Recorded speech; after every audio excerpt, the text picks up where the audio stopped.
নবনীরদনিন্দিত কান্তিধারম রসসাগর নাগর भूपवरं। हरे कृष्णा, धन्यवाद, प्रणाम।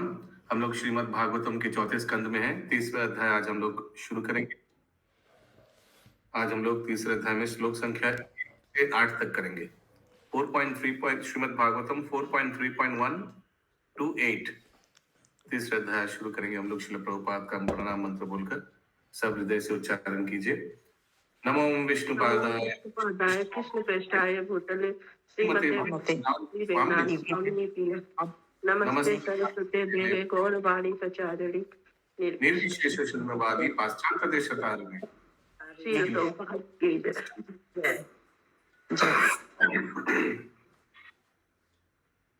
पहला श्लोक। मैत्रेयो उवाच सदा विद्विषतो एवं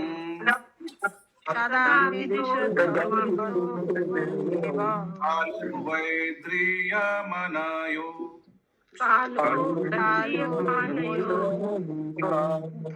कामुतु स्वसुरास्यापि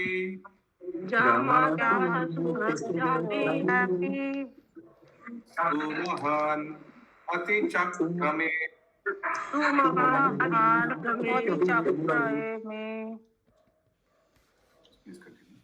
पढ़े प्रभु जी। यस। मैत्रेय ने आगे कहा, इस प्रकार से जामाता शिव तथा ससुर दक्ष के बीच दीर्घ काल तक तनाव बना रहा। तात्पर्य। पिछले अध्याय में विदुर ने मैत्रेय से प्रश्न किया था कि शिव तथा दक्ष के बीच मनोमालिन्य कलह का क्या कारण था।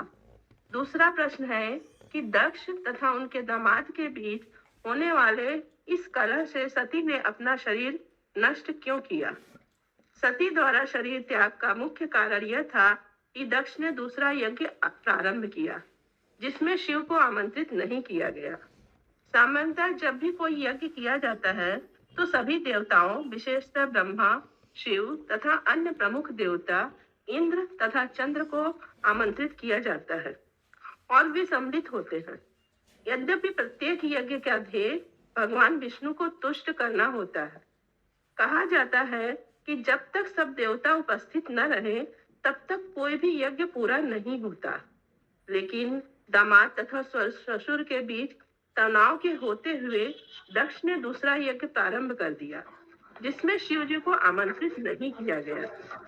ब्रह्मा ने दक्ष को मुख्य प्रजापति के रूप में नियुक्त किया था और वह ब्रह्मा जी का ही पुत्र था, अतः उसका पद ऊंचा था जिससे उसको बहुत घमंड होने लगा। हरे कृष्ण।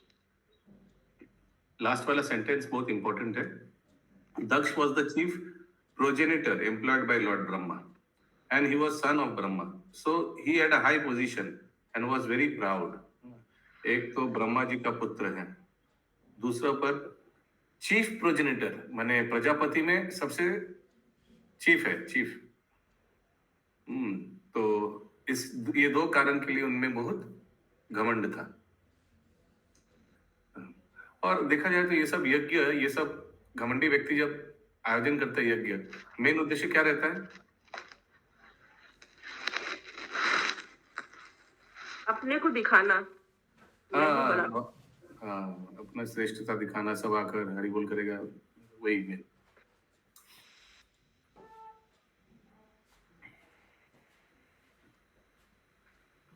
अगला श्लोक 2 नंबर। यदाभिषिक्तो दक्षस्तु ब्रह्मणा परमेष्ठिना प्रजापतीनां सर्वेषां अधिपत्ये स्मयो अभवत्।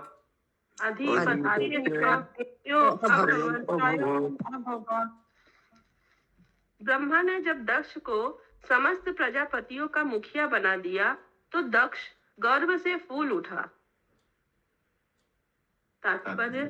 यद्यपि दक्ष शिव जी के प्रति ईर्ष्या, देश तथा शत्रु भाव से पूर्ण था, तथापि उसे समस्त प्रजापतियों का अधीक्षक नियुक्त कर दिया गया। इससे उसको अतीव गर्व हो गया।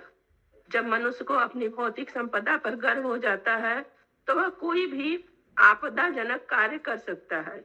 अतः दक्ष ने झूठी प्रतिष्ठा के बल पर कार्य किया। इस अध्याय में इसी का वर्णन है। हरे कृष्ण। सो अभी दक्ष का बकरे का सिर लगाया गया क्या? नहीं लगाया अभी तक ना। सो होगा ऐसे बोला, तुम्हारा होगा ऐसे, बकरे का सिर ऐसे कुछ बोला ना, होगा। तो श्राप दिए थे श्राप दिया था, लेकिन नंदीश्वर। माने होगा, इस जन्म में होगा, कभी होगा। अभी इसी में इस होगा अध्याय जब सती जब त्याग देंगी शरीर तभी उनका सिर काट दिया जाएगा। 3 नंबर श्लोक। इष्ट्वा स वाजपेयेन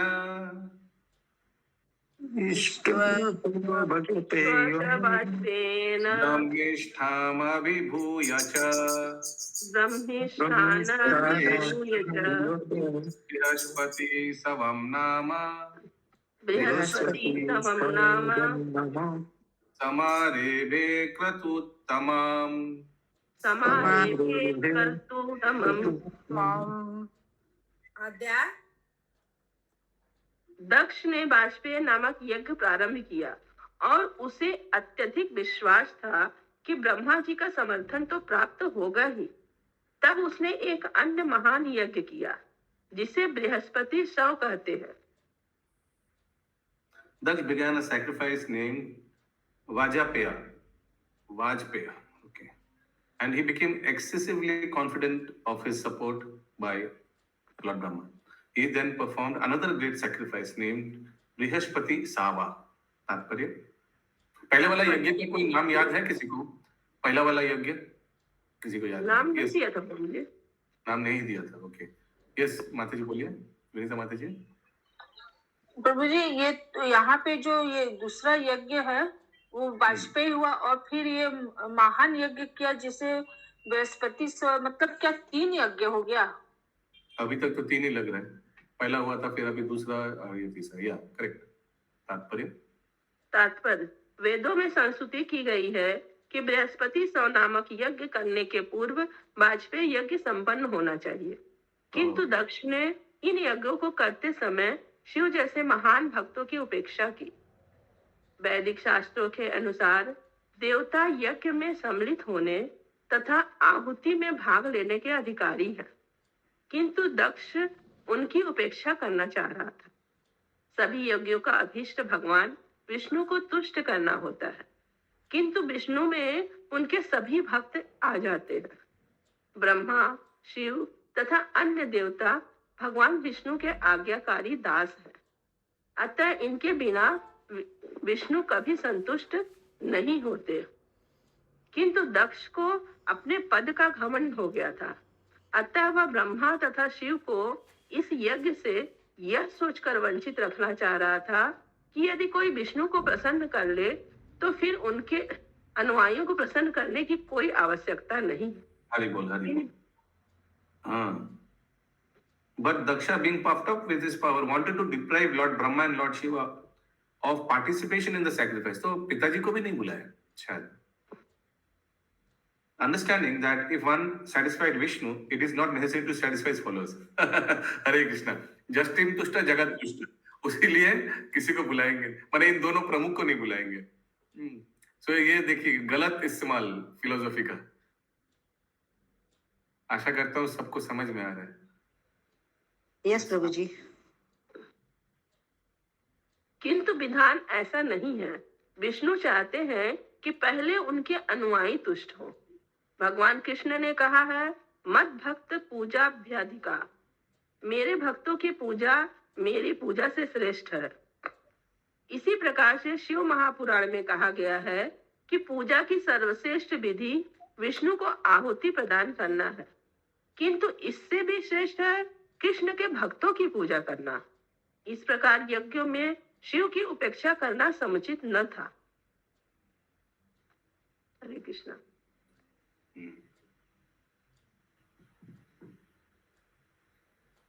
तो ब्रह्मा को भी नहीं बुलाया। दोनों को चाह रहे थे कि यज्ञ से वंचित रखे, लेकिन ब्रह्मा को इनवाइट किए थे, खाली शिव को नहीं किए थे। चाह रहे थे लिखा हुआ है क्या? हाँ, लिखा रहा है तो प्रभु जी। ये He wanted to deprive, wanted. Brahma तथा शिव को इस यज्ञ से यह सोचकर वंचित रखना चाह रहा था। अच्छा, अगला श्लोक 20 से 24। ओके, सब एक साथ है। श्रद्धामृत कथायं मे तस्मिन् कथायं। ये 4 नंबर श्लोक है। 4 नंबर पढ़िए। सॉरी कहाँ चला गया? ओके,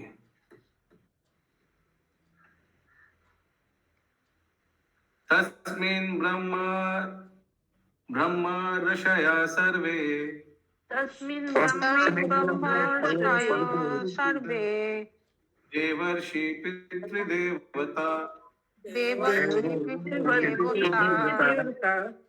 आसन कृत स्वस्यायानस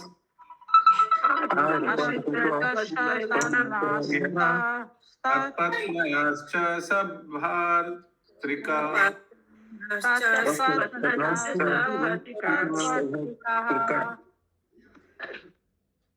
जब यज्ञ संपन्न हो रहा था, ब्रह्मांड के विभिन्न भागों में से अनेक ब्रह्मर्षि, मुनि, पृथ्वी कुल के देवता तथा अन्य देवता आभूषणों से अलंकृत अपनी अपनी पत्नियों सहित उसमें सम्मिलित हुए।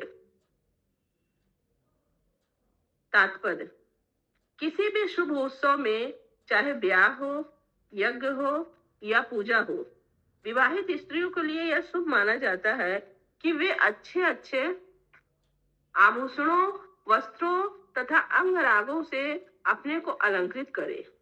ये मांगलिक चिन्ह है। उस बृहस्पति शव नामक यज्ञ में स्वर्ग की अनेक स्त्रियां अपने अपने देवर्षि, राजर्षि तथा देवपतियों के साथ एकत्र हुई। इस श्लोक में यह विशेष रूप से उल्लेख है कि वे अपने अपने पतियों के साथ आई, क्योंकि जब स्त्रियां अच्छी तरह अलंकृत होती हैं तो उनके पति और अधिक मुद्रित होते हैं। देवों तथा मुनियों की पत्नियों की सज्जा, उनके आभूषण तथा वेशभूषा एवं ऋषियों मुनियों की प्रसन्नता, ये सब उत्सव के मांगलिक चिन्ह थे।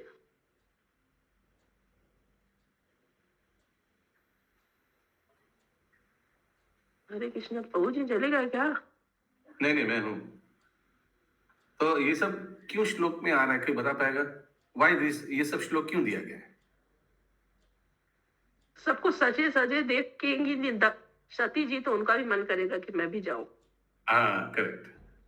प्लस इतना कुछ बड़ा अनुष्ठान हो रहा है, सब कितना सज धज के आ रहे हैं और शिव जी को नहीं बुलाया, अपना कन्या को नहीं बुलाया, अपने जमाई को नहीं बुलाया। ओके, अगला 5 और 7, 5 से 7 एक साथ दिया हुआ है जी।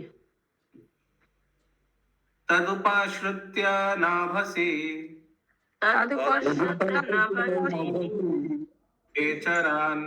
खेचरानां प्रजल्पतम् सती दक्षयानी देवी पितृयज्ञ महोत्सवम् व्रजन्ति सर्वतो दिग्भ्या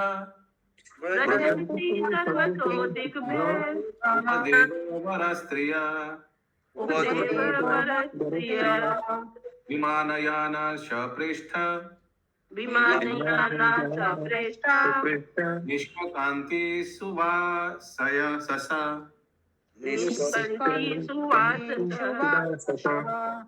दृष्ट्वा स्वनिलयाभ्यास्ये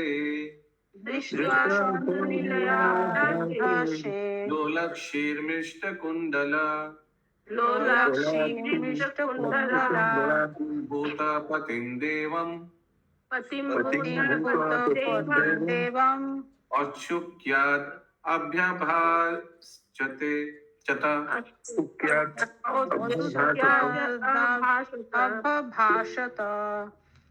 यस, कविता माता जी।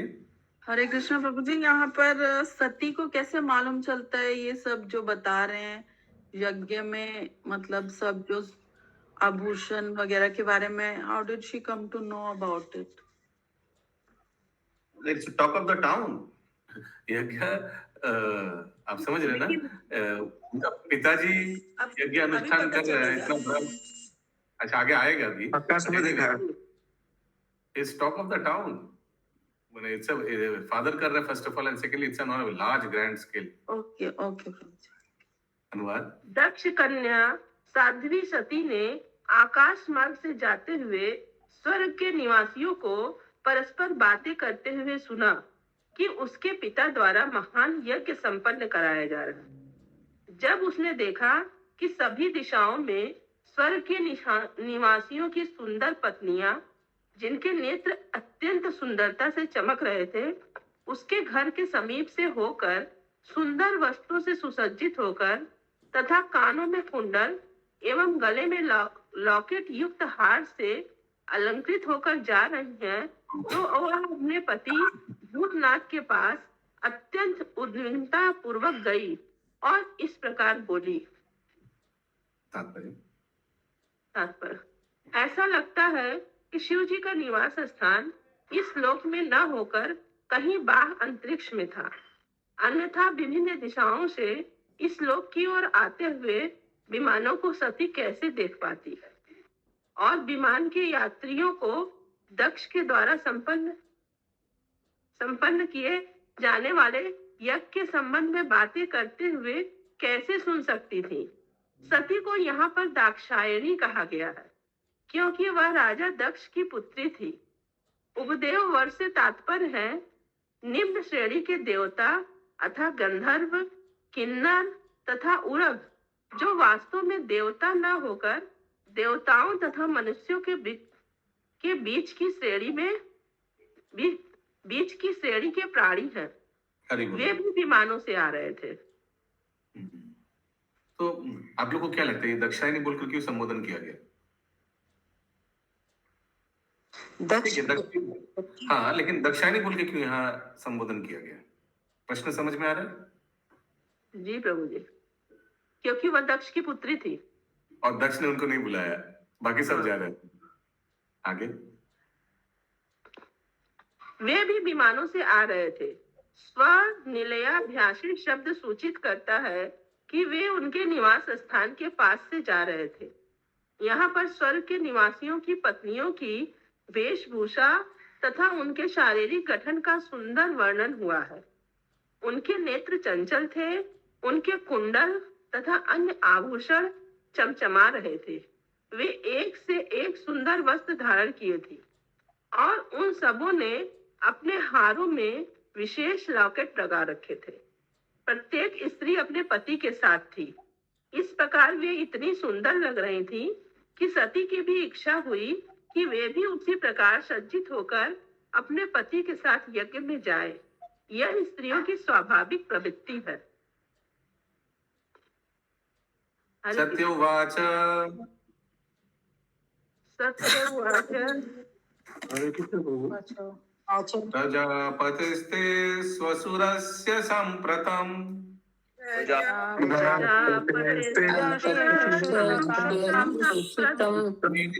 पितो यज्ञमहोत्सवा किल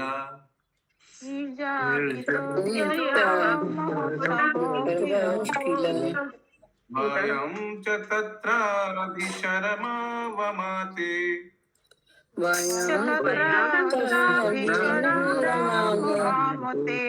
यद्यार्थितामी विबुधा व्रजन्ति।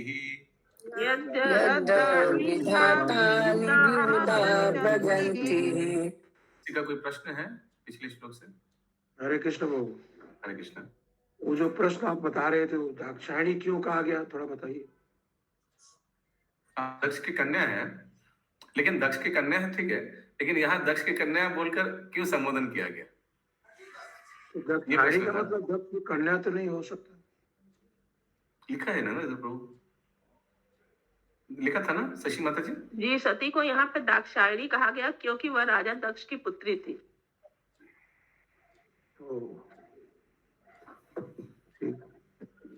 अनुवाद। हरे कृष्ण प्रभु। हरे कृष्ण।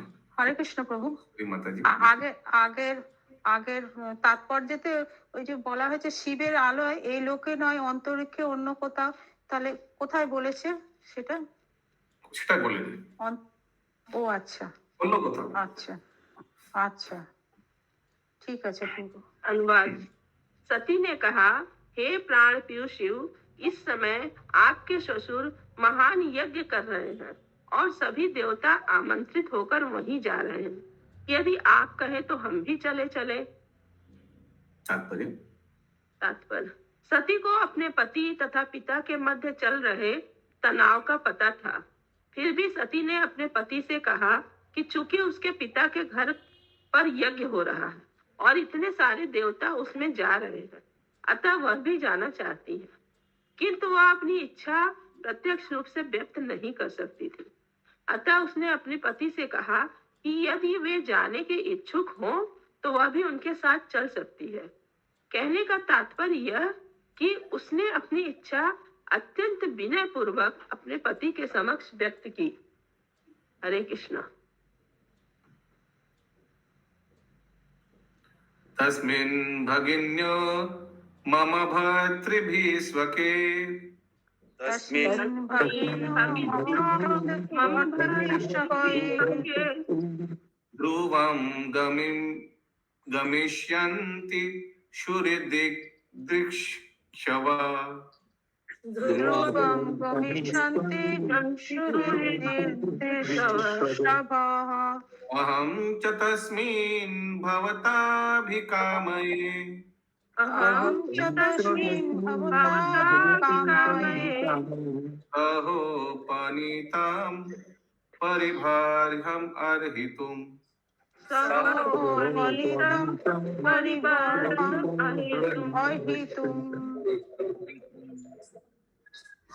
अनुवाद। मैं सोचती हूँ कि मेरी सभी बहनें अपने संबंधियों से भेंट करने की इच्छा से अपने अपने पतियों सहित इस महान यज्ञ में अवश्य आई होंगी। मैं भी अपने पिता द्वारा प्रदत्त आभूषणों से अपने को अलंकृत करके आपके साथ उस उत्सव में भाग लेने की इच्छुक हूँ। आस्ते आस्ते पर्सनल एजेंडा, पहले आप जाना चाहते तो जाएंगे। यस, आगे तात्पर्य। यह स्त्रियों का स्वभाव है कि वे आभूषणों तथा वस्त्रों से अलंकृत होकर अपने पतियों के साथ सामाजिक उत्सव में जाना चाहती है। वहाँ अपने इष्ट मित्रों तथा संबंधियों से मिलती है और इस प्रकार जीवन का आनंद उठाती है। यह कोई विलक्षणता नहीं है, क्योंकि भौतिक सुख का मूलाधार स्त्रियां हैं। इसलिए संस्कृत में स्त्री शब्द प्रयुक्त मिलता है, जिसका अर्थ है वह जो भौतिक सुख उपयोग के क्षेत्र को विस्तारित कर देती है। भौतिक जगत में स्त्री तथा पुरुष के मध्य आकर्षण होता है। बद्ध जीवन की यही व्यवस्था है। स्त्री पुरुष को आकृष्ट करती है और इस प्रकार से सांसारिकता, जिसमें घर, संपत्ति, स्थान, संतान, मित्रता इत्यादि सम्मिलित है, बढ़ती जाती है और भौतिक आवश्यकताएं घटने के बजाय बढ़ती ही जाती है और मनुष्य भौतिक भोग में फंस जाता है।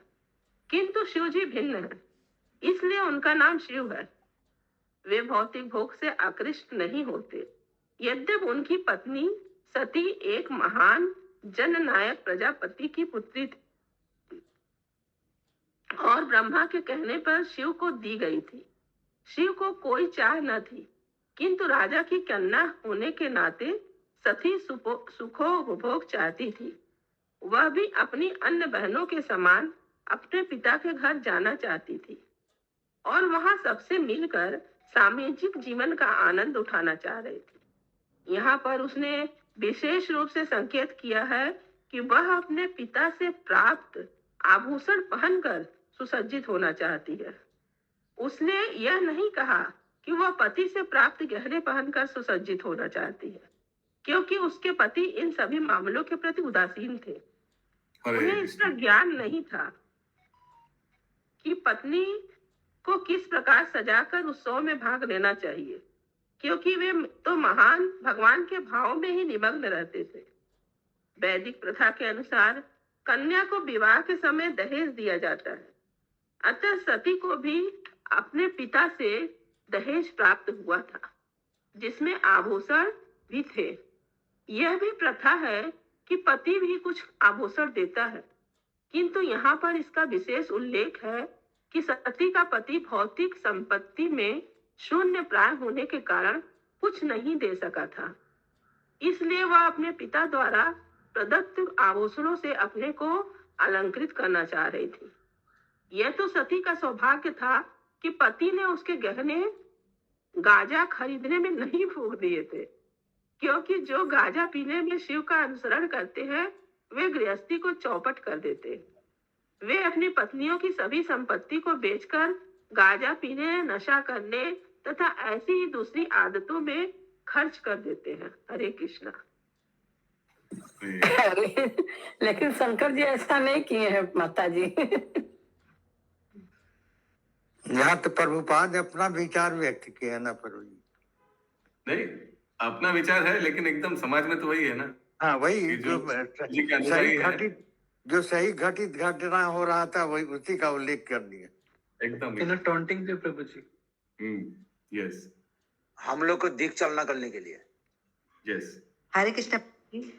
लेकिन रियलिटी में तो शिव जी कभी भी गांजा नहीं पीते हैं। नहीं, उनको बस एक्चुअली शिव जी भूत प्रेत चलाते हैं, ये तो उनका कार्य है। भगवान विष्णु ने इनको सेवा दिया। अभी भूत प्रेत शमशान में रहता है, शमशान में सब देखिएगा जो जो डोम वोम में सब गांजा पीता है, तो फिर देखिएगा बस के पीछे शिव जी का हाथ में भी पकड़ा दिया।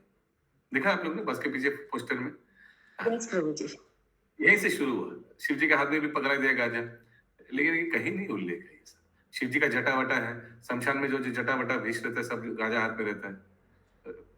कहाँ से शिव जी फंस गए इस सब चक्कर में? इन लोग फंसा दिया ऐसे।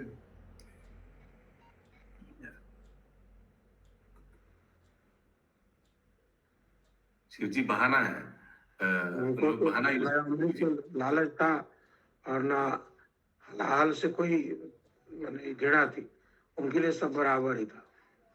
शिव जी के नाम पे प्रभु सब अपना इंद्र तृप्ति करते हैं, चाहे वो हो, चाहे भांग हो, चाहे कुछ भी हो, अपना इंद्र तृप्ति करते काली हैं। माँ के नाम पे लोग मटन खाते हैं और बोलते हैं देखो मटन दुकान में काली माँ खड़ी है, उनको भोग लगाया गया है, ये लो माँ की प्रसाद है मटन। तो ऐसे ही सब बहाना है इंद्र तृप्ति करने का। अमृत के पीछे तो सभी देवता भागे थे, लेकिन शिव जी तो नहीं गए थे।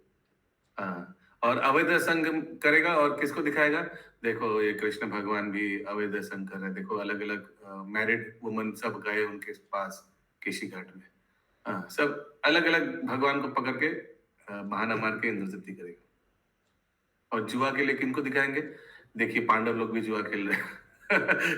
चार नियम उल्लंघन कर रहे हैं, शास्त्र में दिया हुआ है। देखिए महान महान व्यक्ति लोग कर रहे हैं उल्लंघन। मात्र स्वरीर में नानुभारत्री संहिता तत्र स्वस्ति में ननुभाति संहिता मात्र स्वश्री क्लीन्न धियं च मातरम्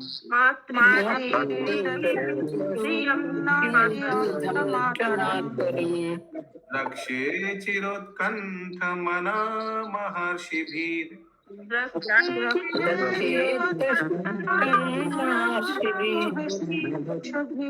नियमानां च मृदाध्वराध्वजाम्।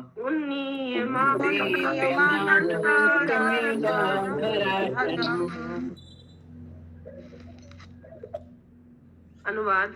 वहाँ पर मेरी बहनें, मौसियाँ तथा मौसे एवं अन्य प्रियजन एकत्र होंगे। अतः यदि मैं वहां तक जाऊं तो उन सबों से मेरी भेंट हो जाए और साथ ही मैं उड़ती हुई ध्वजाएं एवं ऋषियों द्वारा संपन्न होते यज्ञ को भी देख सकूंगी। हे प्रिय, इसी कारण से मैं जाने के लिए अत्यंत उत्सुक हूँ। तात्पर्य, जैसा कि पहले कहा जा चुका है कि ससुर तथा दामाद के बीच दीर्घ काल तक तनाव बना रहा, अतः सती अपने पिता के यहाँ काफी लंबे समय से नहीं जा पाई थी।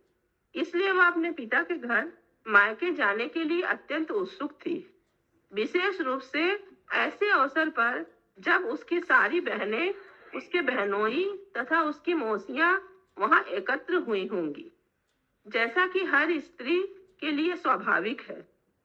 वह भी अपनी अन्य बहनों के समान वस्त्र धारण करना और पति के साथ जाना चाह रही थी। निसंदेह वह अकेली नहीं जाना चाहती थी। हरे कृष्णा। त्वयि तदाश्चर्यम् अजात्ममायया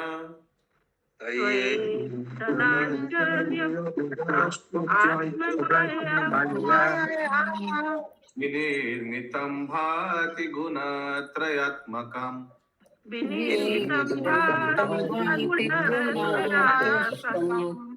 तथाप्यां योषित अतत्वविष्यते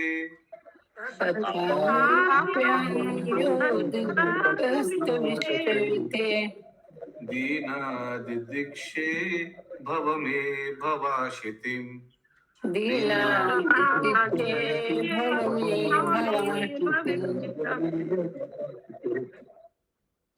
अनुवाद। यह दृश्य जगत त्रिगुणों की अंतःक्रिया अथवा परमेश्वर की बहिरंगा शक्ति की अद्भुत सृष्टि है। आप इस वास्तविकता से भली भांति परिचित हैं, किंतु मैं तो अबला स्त्री हूँ और जैसा आप जानते हैं मैं सत्य से अनजान हूँ। अतः मैं एक बार फिर से अपनी जन्मभूमि देखना चाहती हूँ। तात्पर्य। दाक्षायणी सती यह भली भांति जानती थी कि उसके पति शिव जी भौतिक जगत की चमक दमक में, जो कि प्रकृति के तीनों गुणों की अंतःक्रिया से उत्पन्न है, अधिक रुचि नहीं रखते। इसलिए उसने अपने पति को अज कहकर संबोधित किया, जिसका अर्थ है जो जन्म मरण के बंधन से परे है अथवा जिसने अपना शाश्वत पद अनुभव कर लिया है। उसने कहा, आप में इस विकृत प्रतिबिंब अर्थात दृश्य जगत को सत्य मानने जैसा मोह नहीं है, क्योंकि आप आत्मवेत्ता हैं। आपके लिए सामाजिक जीवन का आकर्षण यथा पिता माता बहन जैसे मिथ्या संबंधों के विचार समाप्त हो चुके हैं, किंतु मैं तो अबला ठहरी। मैं दिव्य साक्षात्कार में इतनी अग्रसर नहीं हूँ। अतः स्वाभाविक यह है कि ये सब मुझे सत्य प्रतीत हो रहे हैं। केवल अल्पज्ञानी इस आत्म जगत के विकृत प्रतिबिंब को वास्तविक मानते हैं। जो लोग बहिरंगा शक्ति के वशीभूत हैं, वे इस जगत को वास्तविक मानते हैं, किंतु जो आत्मज्ञान में बढ़े चढ़े हैं, वे इसे मोह मानते हैं। वास्तविकता तो कहीं और अर्थात आध्यात्मिक जगत में है। सती ने कहा, जहां तक मेरा सवाल है, मुझे आत्म साक्षात्कार का अधिक ज्ञान नहीं है। मैं दीन हूँ, क्योंकि मुझे वास्तविकता का ज्ञान नहीं है। मुझे तो अपनी जन्मभूमि खींच रही है और मैं उसे देखना चाहती हूँ, जिसे अपनी जन्मभूमि, अपनी देह तथा भागवत में उद्धृत ऐसी ही अन्य वस्तुओं के प्रति आकर्षण पाया जाता है, वह गधे या गऊ तुल्य है। सती ने यह सब अपने पति से अनेकों बार सुना होगा, किंतु योषित स्त्री होने के कारण इन भौतिक वस्तुओं के प्रति स्नेह बना हुआ था। योषित का अर्थ है जिसका भोग किया जाए, भुक्ति।